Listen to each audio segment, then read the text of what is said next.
Yes, that's working now. Okay. There we go. All right, so let me find where you guys are again, right here. And let me mute myself over here. Yes, that's working now. Okay. There we go. And then, all right, guys, about to get started. Going to press record, okay?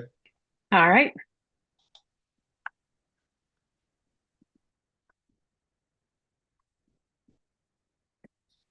Excellent. All right. Good evening, everyone. Welcome to the Garden Hills Go Team meeting, where we will follow the agenda as it has been emailed to you and publicly noted.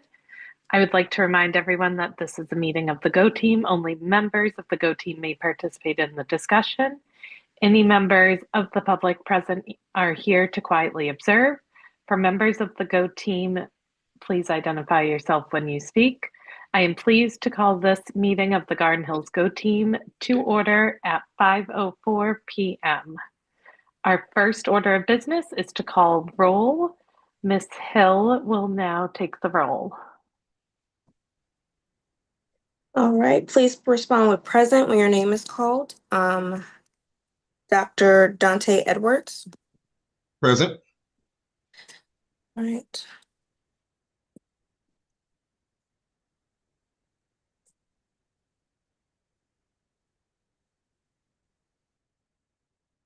Oh, we can't hear you, Miss Hill. Oh, did we lose her completely? I think so. Okay, let's give her a minute to try to pop back in. Okay.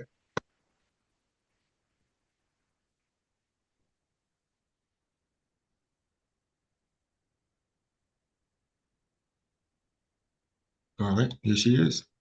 Okay. Welcome back. Sorry, I don't know what happened. No worries. Okay. Jean Moore, Present. Jocelyn Kennedy, Present. Fiona Grant, Present. Elizabeth Mayers, Present. Heath Willoughby, Present. Tommy Hope, John Kopich, and Katie Carlson. Present. Excellent. The team will only be able to take official action if a quorum is present. Is there a quorum present? Yes, there is. All right. So our first order of business is to approve the agenda. This was provided to you. Are there any changes to the agenda?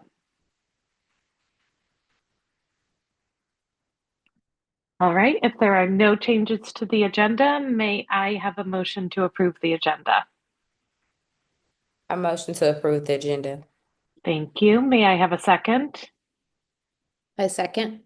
Excellent. All in favor, please say A or raise your hand. A.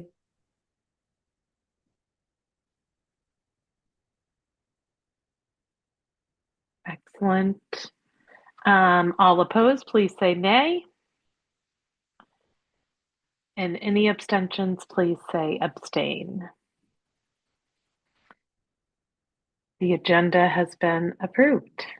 We will also approve the meeting minutes from our last meeting. Are there any corrections to the meeting minutes?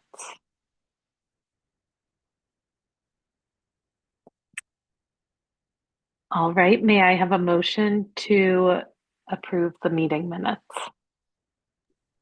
I motion to approve the minutes. Thank you. May I have a second? I second. Excellent. All in favor, please say aye or raise your hand. Aye. All right, we have approved the meeting minutes. So our first action item or discussion item, I guess, is the budget development presentation.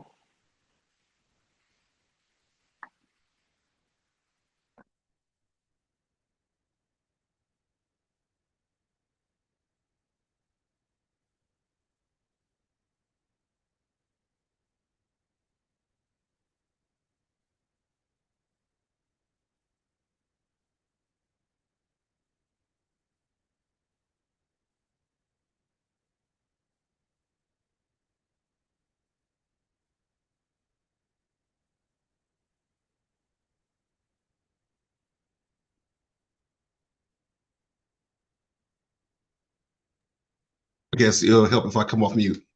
Mhm. All right. Did you see the presentation? Yes, but it looks like it just disappeared.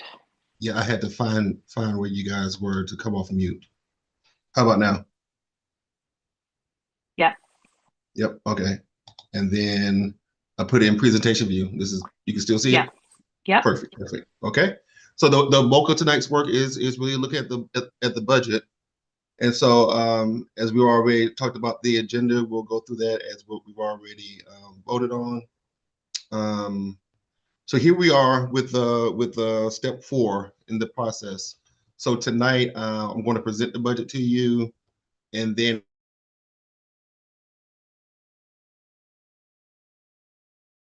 which is Ms. Sofianos for us will review the budget. And then I'll go to staffing conferences. I think my date is actually February 23rd. We're one of the first schools. After that, we'll come back and I'll present the finalized budget. We'll vote on it, and then that'll be it for the year. So that is the process, and that's where we are right now. Any questions on the process? Okay. So this is to kind of go over our work for the year. We worked really hard to come up with our strategic plan. We have our big focus areas, and then we had our objectives. I did reiterate to the Go Team office that some of the our longer goals are kind of cut off, and they're still working on that. So they haven't forgot about it. I did mention that Friday during a work session.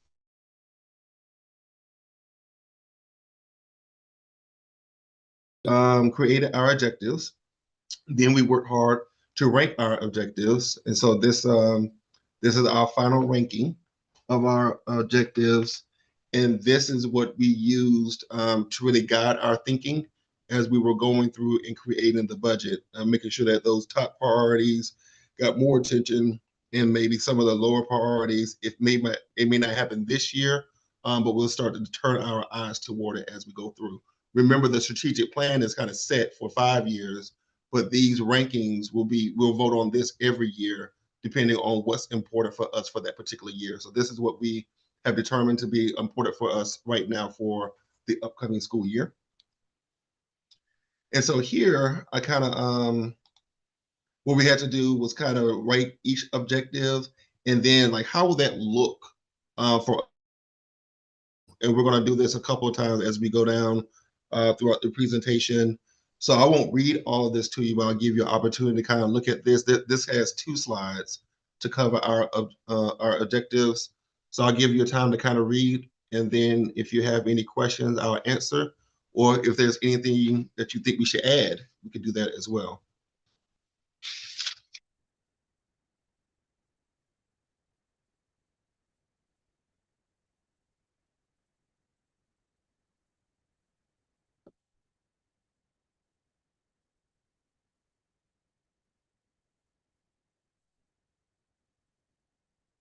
Any questions on this slide?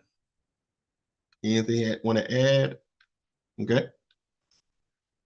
And then this is the last 4 objectives and how that will look at our school.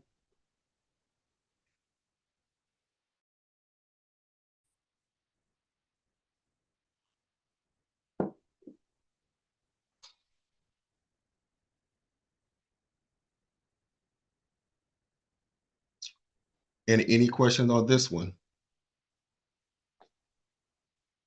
Anything to add or delete? And I'm scrolling through. Okay.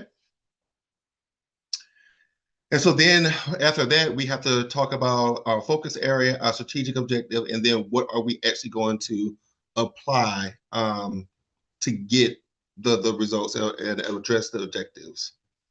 So remember, all the way up here at the strategic plan, we have our focus area with these objectives, and each focus area has an objective. Now we're going to attach personnel or programs or whatever to each one of these.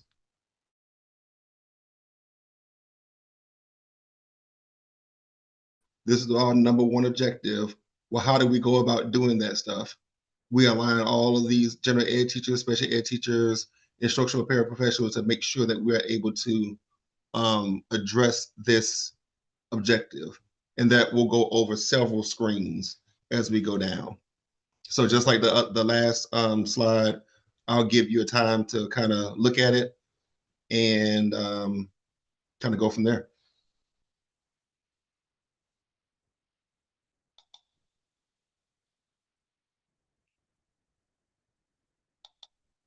Any questions? All right, next slide.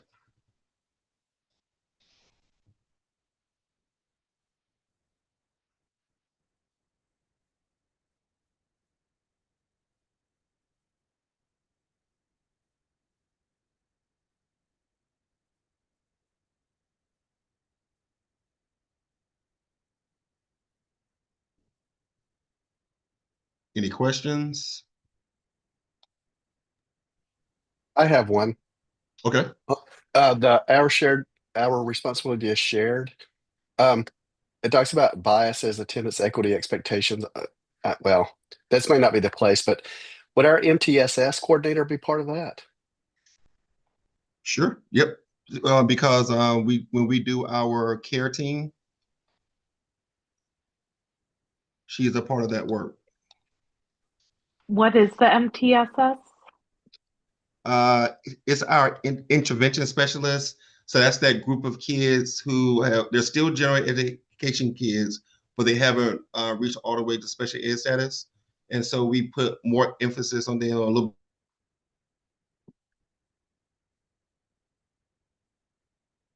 where we go over those kids, their progress academically and behavior.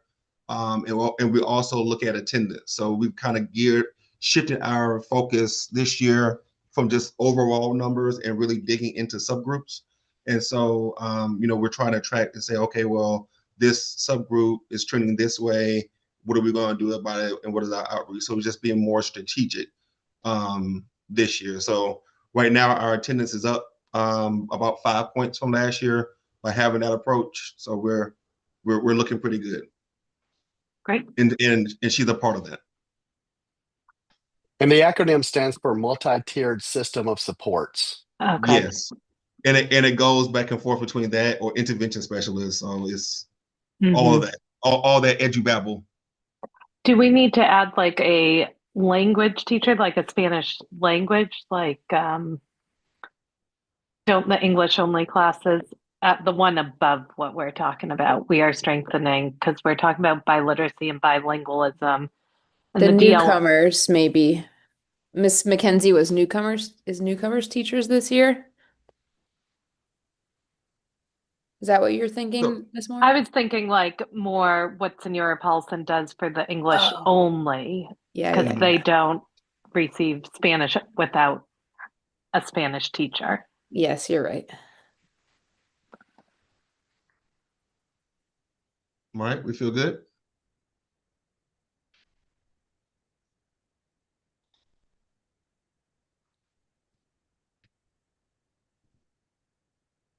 So I am going to own this part of this objective, extend opportunities. Something that is kind of near and dear to my heart. Having been a coach for aspiring leaders and also a mentor for newly promoted assistant principals, that's something that I've worked with that a lot. So I'm going to own that part myself. But when we get down to the reserves, I'll explain where we can actually beef this up just a little bit more when we talk about our reserve funds. Looking back at these, is our gifted teacher included in any of these categories? Or I a didn't gifted? I didn't tease it out, but I can go. We want to go back and add it.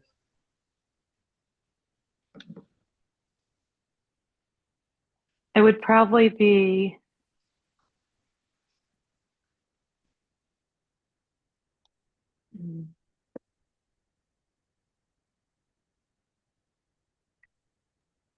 Yeah, maybe Strengthen that our one. maybe instructional the core. strengthening. Yeah.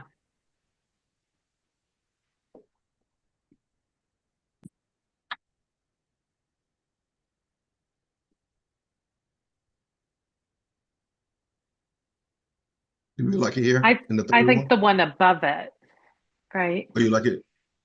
You like it up here? Either one is fine.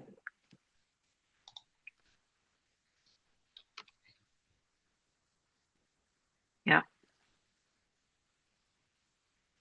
And then do we like it anywhere here?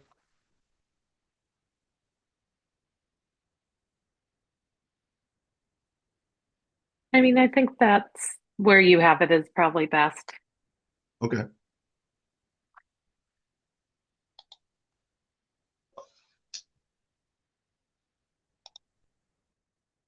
Let's put-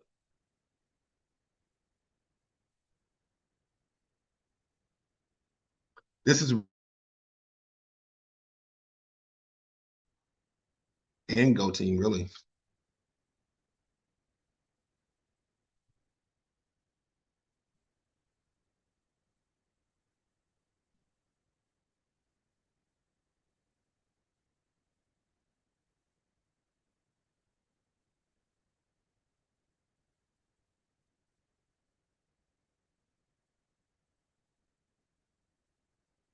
Anything to add on this slide?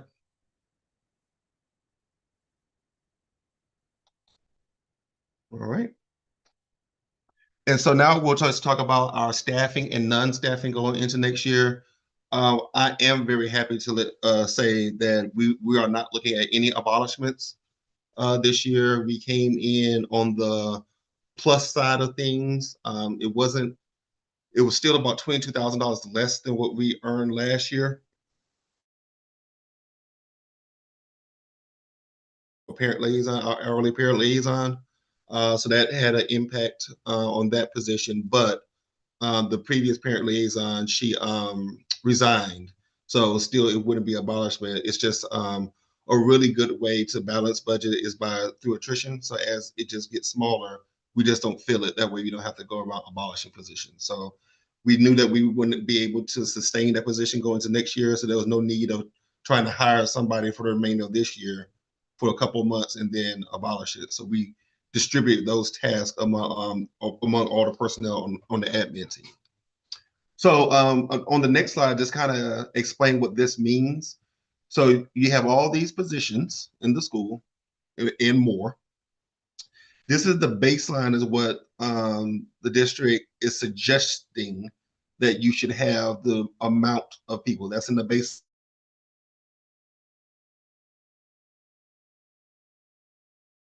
or different. This is where the flexibility comes in. So each teacher is about $131,000, and you have the flexibility as a school to move that money around different grade levels. You may not need as many teachers on certain grade levels, and so on and so forth. And then this will be the difference. And then the spreadsheet will actually calculate the earnings for you. So this is several pages, but this is our actual staffing sheet. So you'll see these are our baseline numbers. This is what's actually staffed. And then this is the difference. So basically on this one, it suggests that we have 20 teachers, but we're actually staffed for 22.5 teachers. And what that does is help to drive down the class size when you have more teachers, which is important to us. How does a 3.5 teacher work? Sometimes you'll have, so that these are called like FTE numbers. And so you'll have a whole position. And so sometimes a teacher will be half teacher, half something else. Or you may not be able to have a full-time teacher. So they're only on campus half of the time, and they may be half-time at another campus. And that's how our special education lead teacher works. She works with us and another school on the south side. So she's here Tuesday and Thursday, they're Monday and Wednesday, and then rotate Fridays.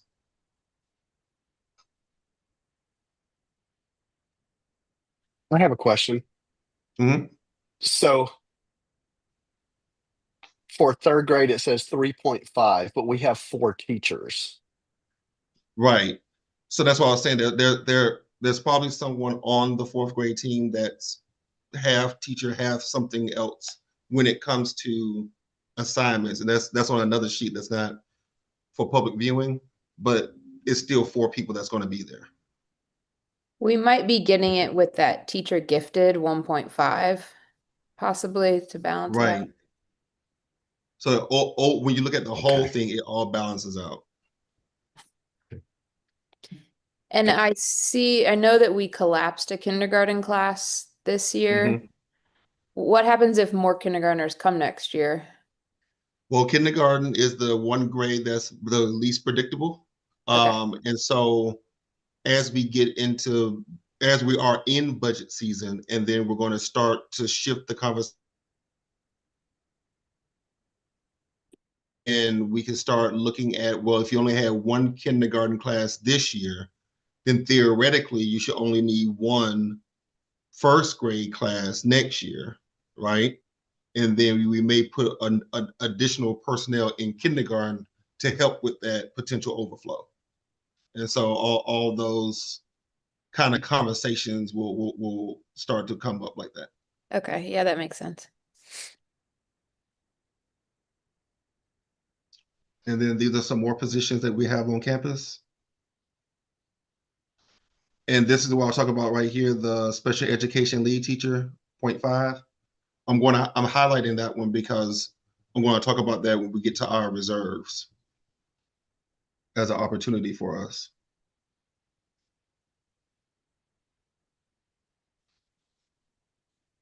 So any budgeted, but we feel that it's important, and then that's where these numbers come from. And that's especially true with the instructional coach. Our instructional coach, we feel that the coaching band of school is very, very important. And so it's not budgeted, but it's important. And so we staffed it. Here's that signature science teacher. It's not staffed, but we earned it. It's always budgeted, but we earned it. Here's our world language teacher. It's not given, but we staffed it. And this right here is our MTSS specialist. That goes back to our objective. Like, we feel that it is important to meet all of our kids. That's why we rank that objective that high. So in order to hit that objective, we feel like we need to have a full-time SST intervention specialist on campus, and that's why we staffed it.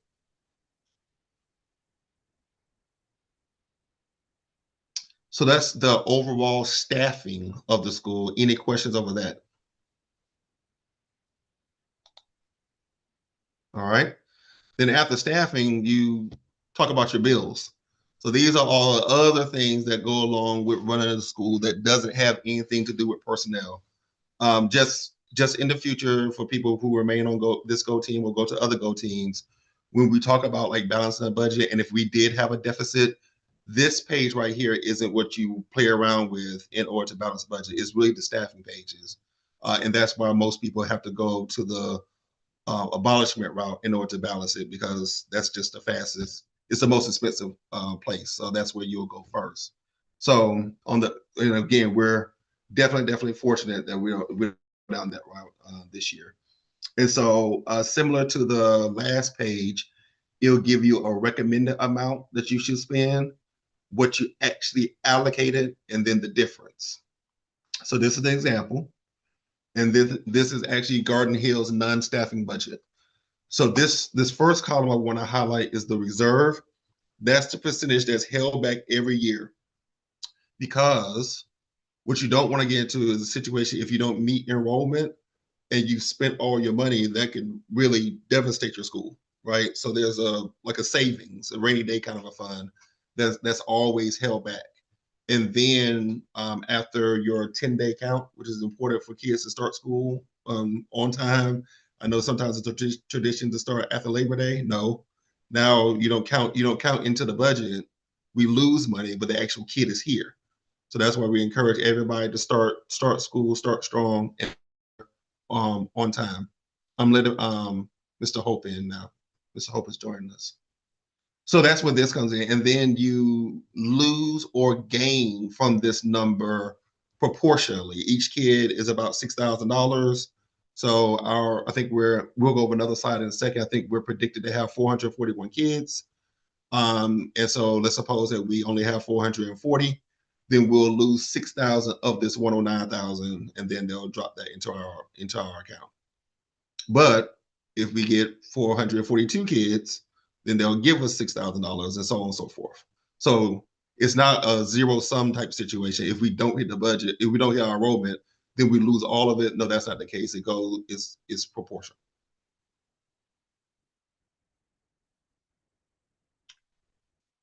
We really did a big slice in the web-based subscriptions. It had its place, hardcore face-to-face teaching, and so we really have sliced this in half, and these are the remaining web-based subscriptions that we're planning on keeping. Any questions on this slide?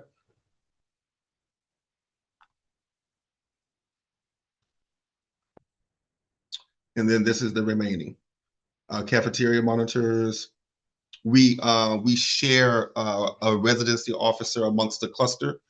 So 0.2 we pay for, and then the other clusters pick up the other portions.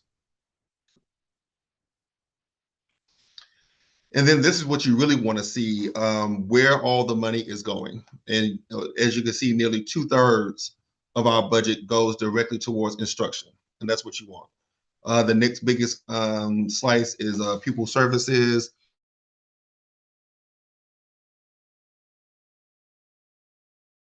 And what you want to do is make sure that the money is getting to the classroom. That's the most important thing. And so you don't want to necessarily be so top heavy that you have all these people running around and they're not actually influencing instruction. There's only two type of people in the school: teachers and those who support teachers. And so that's what you want. And this right here is what I was saying, that this is what our projected enrollment of 441 students in this top right-hand box. And so if we get over, then that 109 goes up. As we go down, the 109 goes down. Any questions over this slide?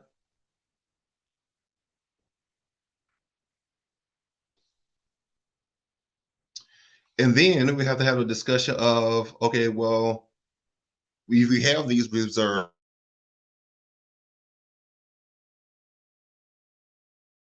With it. So remember at the beginning, I talked about how that $22,000 difference, it really hit home for that parent liaison. So what we want to do is make sure that to address this high ranking objective, we want to be able to bring back the parent liaison. That will cost about $20,000 for the hourly power liaison. I don't think that we're going to be able to afford a full-time parent liaison because that costs $66,000. So, but when we get into it, we can make a decision. For instance, the next plan is to increase our special education lead teacher that we talked about, from sharing that person to having that person here full time. That's going to be important because as we begin to look at our subgroup of special education students, we really need someone here full on compliance, but really working on the instruction side with the specially designed instruction, or what we call SDI. If we can get somebody here full time, then we can have that balance of working on the compliance with all the federal stuff, with IEPs and submissions and meetings and so on and so forth, and working with teachers with delivering that quality instruction with to the special education students. So that will be a big lift for this campus if we can have that person full time. There is someone in the district, but their attention really is for some of those turnaround schools that need that extra lift. And then schools like us, they just don't have enough time to focus on us. But we know that we need to focus on ourselves. So that's why it will be a suggestion to go up from a half to a full-time special education teacher. And then we also want to pay for the 5th grade field trip out this money. And then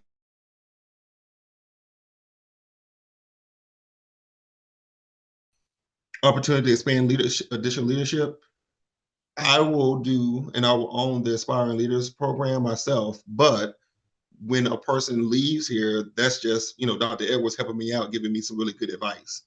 I do know some a program that if you complete it, you actually like get a certification, and then that will give that person a little bit more leverage by going through that program. So if we get the 109, then we can apply those dollars to that, and then offer it to the teachers and staff on campus.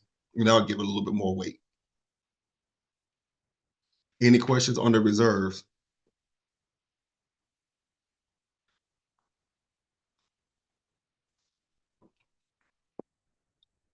Okay.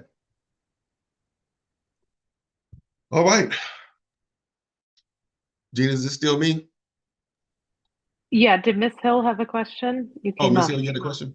I did, and then if the 109 is not met and it is not given, if we're given less than that, where would the funds be pulled from to meet the basic needs?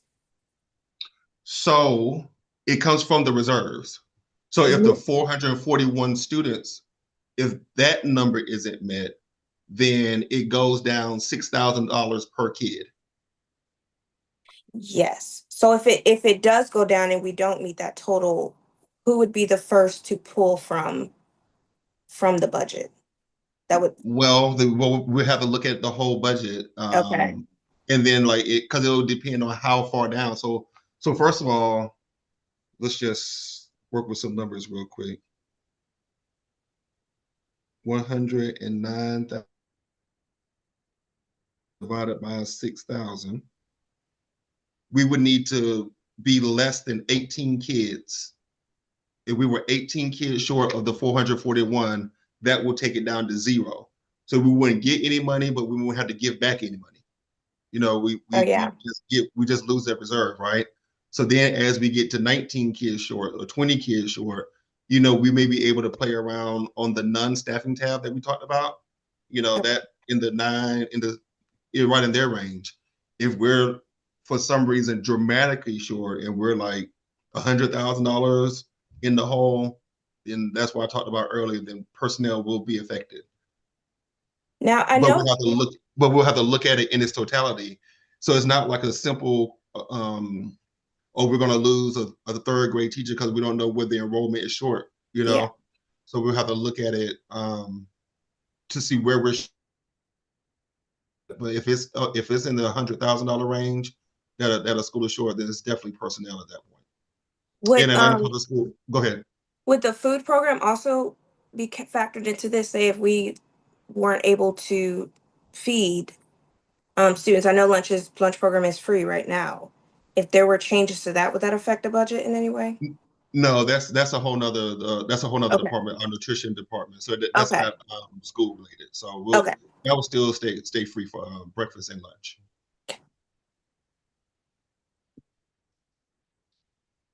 Any other questions, anyone?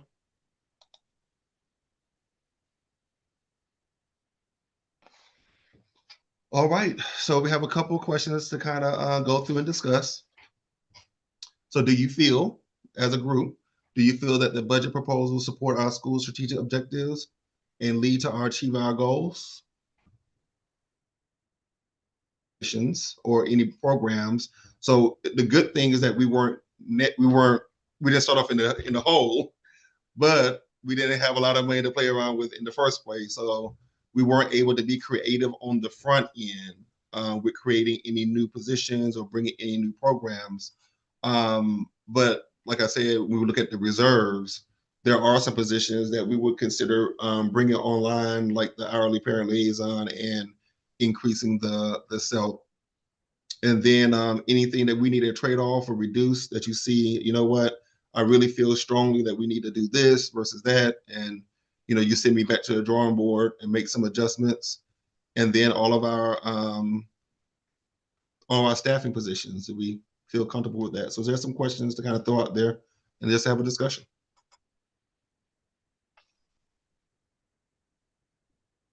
I mean, I think my only staffing question is, like you talked about, if we only needed 3 classes in kindergarten, like maybe going forward, they only need 3 classes in first grade. But I know, like last year on Go Team, we sort of talked about continuing the model of the English only having the same as the DLI classes. Right. Do you think that's going to affect it, or? Right now, yes. Right now on the kindergarten and first grade side, that's really, and there's like some certification that you have to look at. So there's a lot of things that's happening in that kinder and first grade. So the 4 and 4 may not be there K through 5 next year. Because essentially in order to do that, we would need another $131,000. So we would have to go through.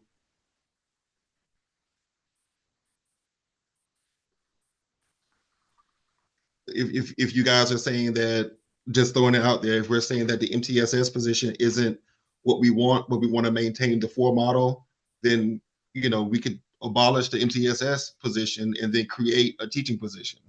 But that would be that trade-off that we talked about. So if that's something that we wanted, we would have to give up something else.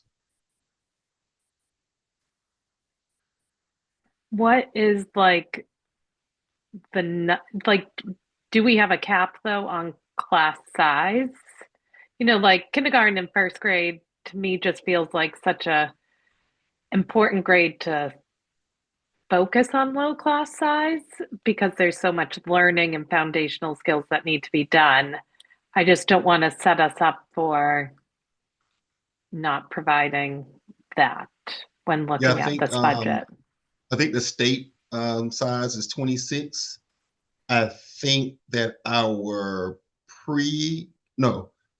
kindergarten DLI classes are approaching that 26 number. But for the most part, I have some first grade teachers on the line. I think we're kind of hovering in that 24 range for the most part across the board. Third grade traditional is small. Technically, they're I think combined they're about 23 on the traditional side for third grade. So that's an opportunity right there. But Yeah, I I guess want to bring that that. would be my question. Like, I do know third grade traditional is small. Mhm. Would there be like, is this the time, and this might not be the time, but like, is this a discussion of, are we cutting a first grade teacher or are we cutting a fourth grade teacher Right. next So year? yeah, so it wouldn't necessarily at this point, it wouldn't necessarily be a cut, it could be a shift. So if we find that, okay, so our current traditional third grade is small, right? So when they go to fourth grade, technically you may only need one teacher in fourth grade for traditional. You could just shift that other teacher down to the other grade that needs the other teacher, and you can just move things around without abolishing. Like you don't have to off-board a fourth grade teacher just to apply for a kindergarten teacher. You can do those shifts Right. in-house. But we're not making like those decisions right now. No, right now we're trying to Okay. keep the model as consistent as possible. So, I mean, technically, we could have done that like right now and say, okay, well, fourth grade, we're only going to have one traditional teacher and then down a teacher and take that $131,000 and go do something else with it. But the model that we have in place is important. And so we made the conscious effort to keep it as such as much as possible. Okay. But if we feel that kind of goes back to the reserve question, if we feel that having the 2 traditional, 2 DLI is something that's important to us, and we get this enrolled and we get this reserve, we can go and find another $20,000 somewhere, pair it with this, and hire another teacher. So we do have that flexibility. We could just abort this plan right here, and if we feel that that's the way we want to go, we definitely can do that. But right now we're staffed for 4 on every grade level except kindergarten, correct? Correct. Okay.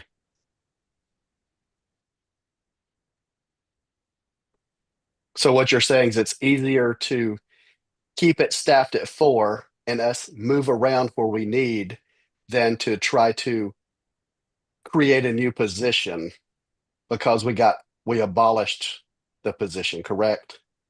Yeah, Mhm. we abolished the position during this year's budget cycle so that we wouldn't have to, hire somebody just to fire them on next year's budget cycle.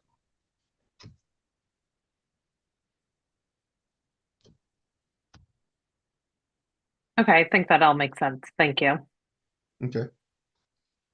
Any other questions?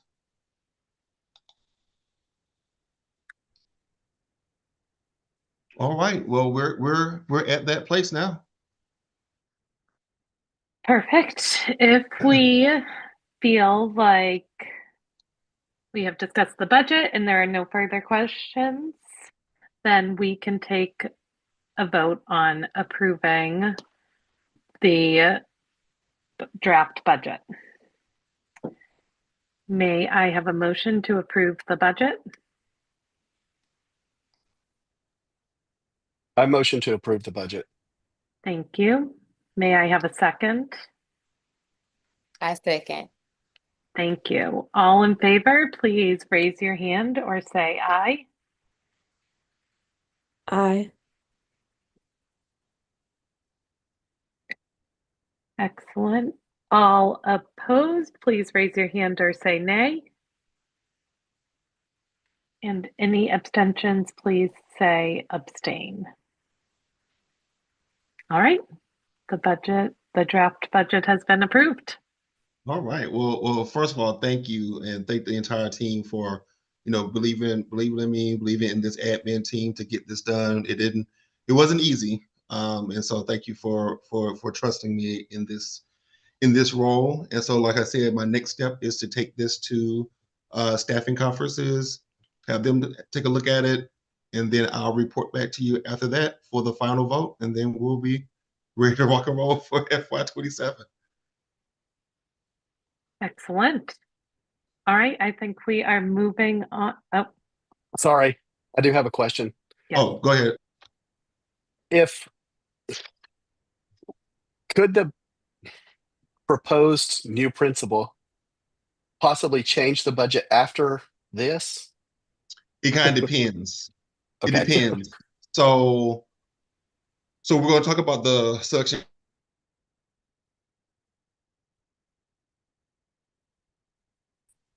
So if the start date, let's say if the start date is I don't know, March 1st, then the budget technically isn't set yet.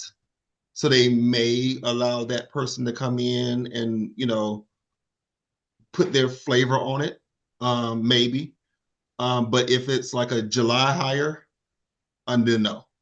And so, just to give you a personal account, my first principalship, I was brought in February. And so I was able to have an influence on that year, on the next year's budget heavily, just jumped in with the Go team and so on and so forth. But for this one here at Garden Hills, when I came on the campus July 1, everything is already locked in stone. So we just had to kind of roll with what we had at that point. So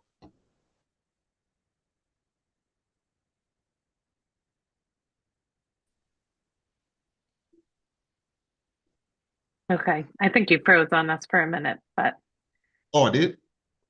every so often it keeps freezing. We usually don't miss much. Oh, okay. All right. Did I have any questions over what I said? Whatever was frozen? No, I think that made sense. I think we just missed your ending Okay. word or something. Okay, cool. All right.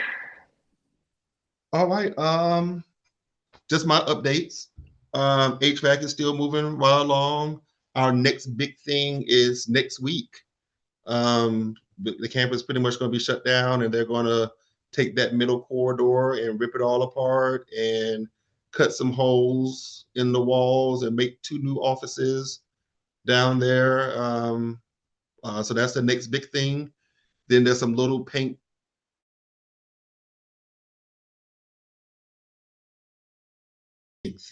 So that's a whole month worth of work that they'll be doing that. But that hallway, they'll finish all that during the week, and all the stuff behind the walls, they'll take the next 3 weeks so that school can keep going. They're already starting to place some of the units for the last phase and starting to run all the pipes up into the wall. They're just waiting for the summer for us to clear out, and then they'll run it all through and take care of the cafeteria and the 4th and 5th grade hall. And then after that, we will be all done with HVAC. I've learned a lot about HVAC this year. Oh, some other good news. The field lights, they're up and running now. So that is a plus.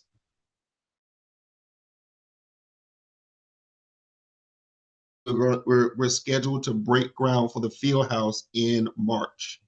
And I know that's been like a 5-year deal. So we are scheduled to break ground in March. So though a lot of good things are happening. And as you know, the principal selection process is moving right along. That will take place. The next place will take place Friday. Then after that, the people that you guys select will move on to the superintendent, and then the superintendent will make his recommendation. And it's the goal to announce whoever the principal is going to be during the March board meeting. So that's the proposed timeline.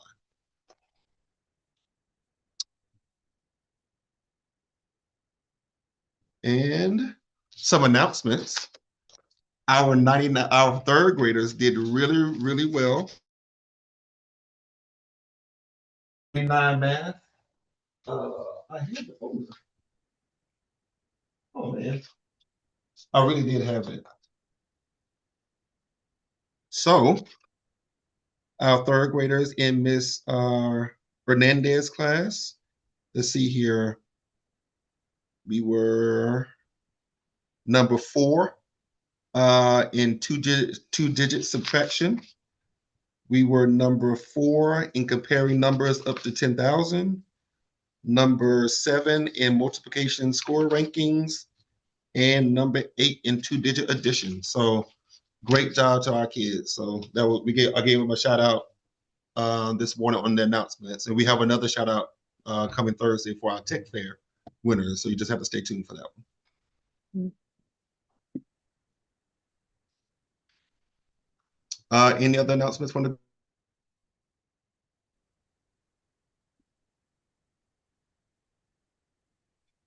I don't think so.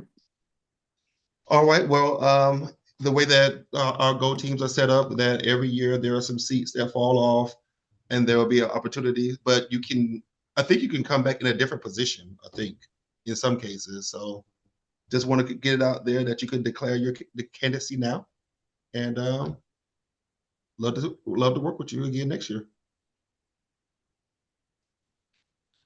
Anybody have anything? All right, Jane. I'm passing it back to you. All right. Well, if there are no other announcements, questions, or comments, then we have reached the end of our agenda.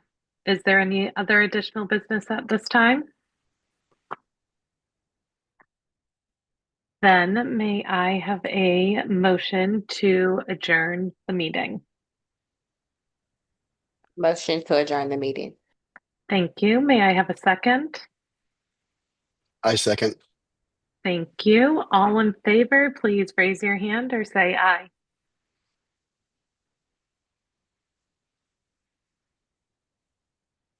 Excellent. All opposed, please raise your hand or say nay. And any abstentions, please raise your hand. All right, our meeting is adjourned at 5:54 p.m. Thank you all. Have a great night, everybody. Thank you. Bye. Thank you. See ya.